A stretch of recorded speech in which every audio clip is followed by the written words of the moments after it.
commencé étant gamin à me faire des planches parce qu'effectivement on n'avait pas forcément les moyens de s'acheter des boards et puis après c'était le délire de se faire ses planches et puis d'aller surfer avec et de voir ce que ça donnait.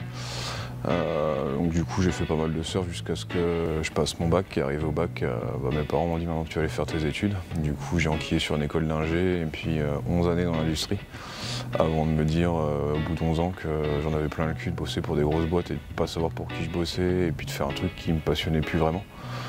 Et donc du coup je me suis dit pourquoi pas retourner à mes amours de jeunesse et puis me relancer dans cette activité chep, planche de surf et puis faire un métier que j'aime et pouvoir profiter aussi de la vie à côté, quoi.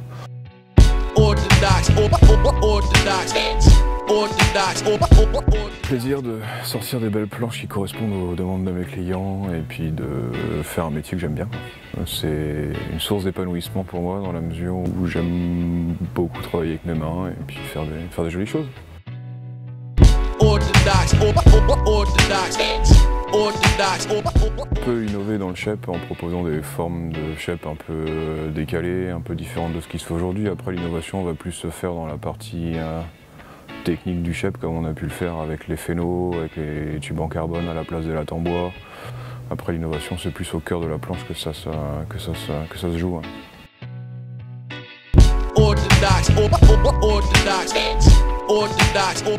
À la base, je savais déjà faire des planches étant gamin pour le plaisir. Après, oui, forcément, Jean-Pierre Stark qui a 40 ans d'expérience derrière, donc il t'apporte, même encore maintenant, il t'apporte des choses, quoi. Des petits défauts que toi tu vois pas, lui ça va lui sauter aux yeux, il t'apporte des conseils sur la forme de ton chep, les formes de tes carènes, les formes de tes rails. Quand j'aurai 40 ans d'expérience de chep derrière moi, là je dirais que je suis au point.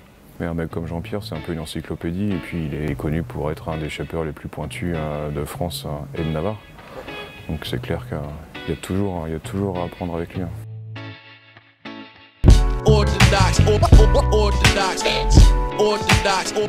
Écoute, j'y travaille en ce moment avec un client qui habite du côté du lac d'Annecy pour travailler sur un projet d'hydrofoil électrique. Donc tu vois, on y vient, on va mettre un moteur dans le foil et puis mettre tout ce qu'il faut dans la planche pour que ça fonctionne. Donc,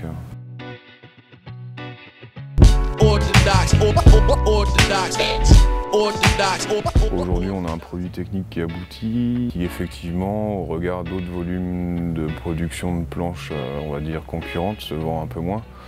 Et je pense aujourd'hui que le gros problème qu'on a sur Phéno, c'est l'aspect marketing du produit. C'est qu'aujourd'hui, un client qui veut acheter une planche avec du carbone, il faut que le carbone se voit, c'est beaucoup plus tape à l'œil. Une technologie qui fonctionne du feu de Dieu, mais avec des tubes en carbone, des raidisseurs en carbone qui sont invisibles une fois que la planche est terminée.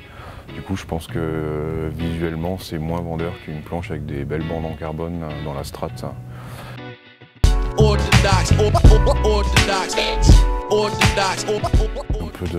Un peu de tout, ça dépend de la playlist, ça dépend de ce que YouTube veut me balancer ou pas, quoi.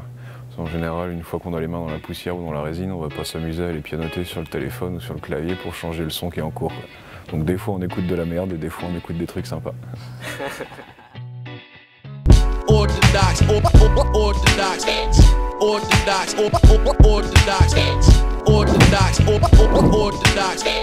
Orthodox.